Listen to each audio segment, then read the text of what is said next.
Alright, I finished milling up the flywheel here over there on the machine, and I even cut down here. I decided instead of going with a round bevel, I'll go with the 45 that comes out of the tool. You know, I'm happy with that. Looks good. So I cleaned that all up and everything so I could see what I have to fill in. And I don't know if you can see this, but let me try and put it over here. Alright, right here I have to fill in.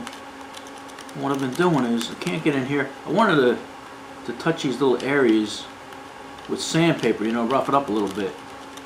You know, the epoxy will stick to itself and probably do just fine, but you know, scratching it up with a screwdriver, you know, just to get the shine off it, you know, I think that might help it stick a little better. You know, on the outside here, you know, I can get this stuff with sandpaper, you know, rough that up a little bit. But you know, all we have to do is fill these holes in. You know, you get these. I knew you're gonna get pinholes, and it happens all the time, and voids. You know, so I'm just gonna try and fill some of them in, and then the edge, you know, like here, the back edge especially, because the back edge here is really isn't there. So that's what I'm gonna do. I'm gonna take my time, go around, fill all these holes in and everything, and then we'll put it back on the lathe after it dries, and that should be it. You know, I don't even think we'll have to put maybe like glazing putty on or anything like that. I think it'll should be just fine. So, all right. Thanks for stopping back. We're just we're doing the top here now. We got the inside done, and just doing the top here. I'm gonna leave the edge. You see the way the edge here is a little protruding. That way, when I do cut it, it should come to a nice square edge with it that I can just cut the little, just knock the edge off it. You know, it'll be sharp, but it won't be. You know what I'm saying? All right, let me continue on here. All right, moved you guys over here because I had to put this on the vise. I'm just going to get this edge here, try to give it some crispness.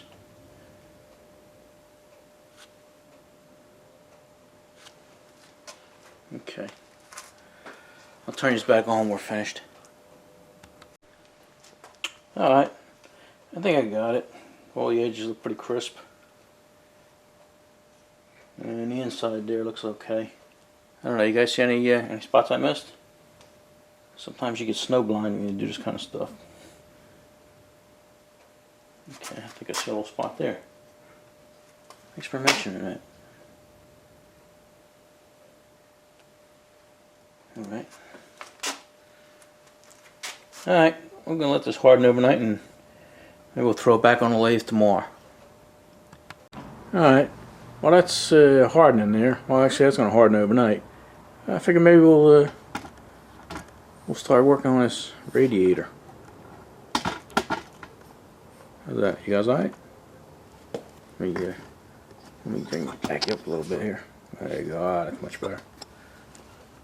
Bring you in a little. Okay. Flip you around. Yeah, I was just at the supermarket while I was there. Well, I plugged these up. I don't know if you've seen that, but I plug up the ends here. I do hear a little bit of rattling around in there, but can't nothing bad yet. So what I'm going to do is we're going to fill this up with some distilled, or what do they call it? White distilled vinegar. Maybe it'll loosen some of that stuff up. If nothing else, it'll make it smell like a hoagie. Try not to spill it, that way I can see if anything's leaking anywhere.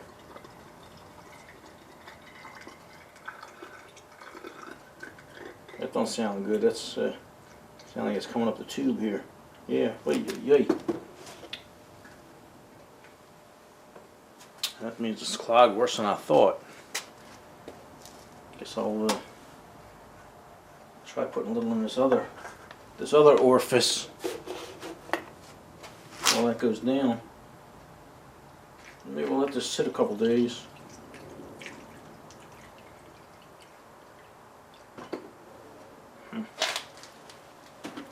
Thought I had a leak, but it was just coming out the bottom here. It's going a little too fast.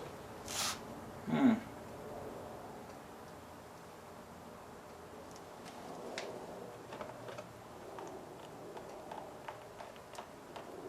hate to say it,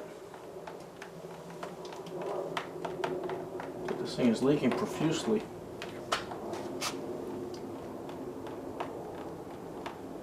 I can't rightfully say where it's coming from, but let me zoom you in here. Come on in. Oh, the other way. The other way. Yeah. Look at it. Looking pretty good. Or pretty bad. What would that be? Would that be pretty good or pretty bad? I don't know, but I don't like it. I'm not liking it. I guess worst comes to worst, we'll have to disassemble the whole thing and plug it and fix it and resolder it. And we might have a can of worms here. Alright, let me dig around with this a little bit. I think I see where it's coming from. Where you at? Come here. Yeah, here you go, up here. Oops, sorry about that. Yeah, right here. Looks like it might be coming out of the plug I put in there. I didn't use any Teflon tape. That's a new plug. So I don't know if it's coming out. Oh, you guys keep coming in and out. I'm not going to do that. Oh, there you go. I got to get you in full frame. I don't know if it's coming out the plug or it's coming out this little solder thing here. So I'm going to put some Teflon tape on the plug, and then it's coming out here. Then I'll have to do something with that. Maybe put a little epoxy on there or something. Alright, let me play with that a little bit.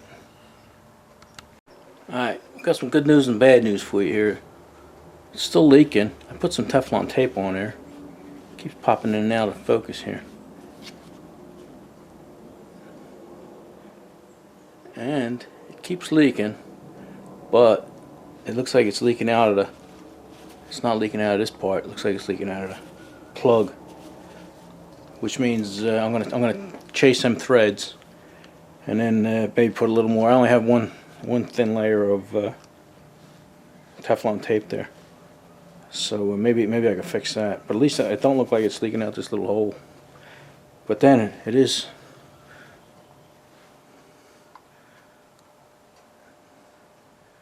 It's tough to get focus on these things. There you go. It's not focusing for me. It's leaking in this corner here. So I think that may need some solder. But let me try and fix this plug here. Chase that. Okay. Got the tap in here. It does sound a little crunchy, but you know, it's probably an 80-year-old radiator. You know, sometimes you do more damage than help. You hear it. You hear it cutting a little bit. And I don't want to actually rethread it. So I think I'm going to just leave it at that.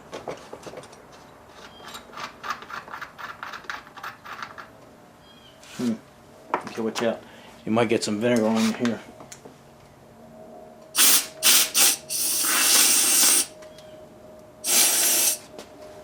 Okay, it looks a little better.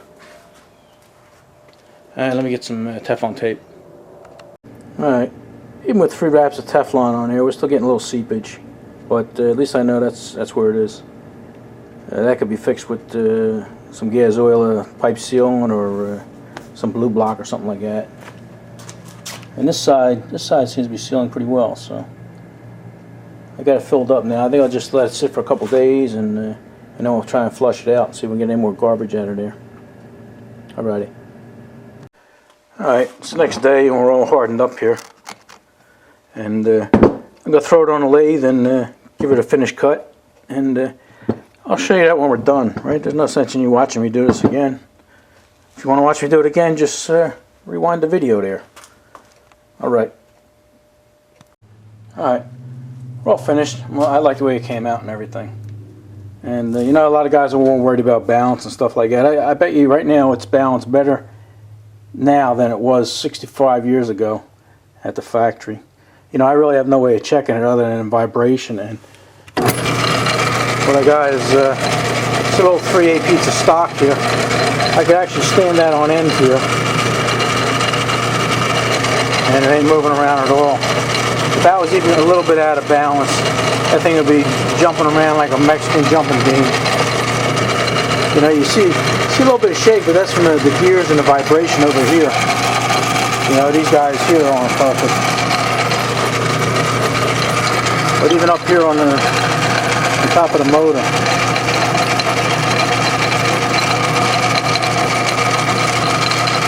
You know, you're not getting anything. And for an engine that's going to run at 500 RPM, I don't see any problem. A lot of guys, even mechanics, you know, they've seen bearings wearing out and all kinds of shit happening, but I don't know what world they're living in. Alright, let's take it over on a bench and see what it looks like. Alright, upon a closer look here, it's, you know, I knocked the edge off here with sandpaper just enough so you wouldn't cut yourself. But it's just about perfect. I did see maybe 3 or 4 spots where I'll have to put, like right here, a little spot of glazing putty. I'm not even going to glaze the whole thing. I'm just going to they call it spot filling, you know, right there. And right here is a soft spot, you know, like there's a hole under there. But other than that, I'm real pleased with this thing. Okay. Now this has been soaking for a little over a day.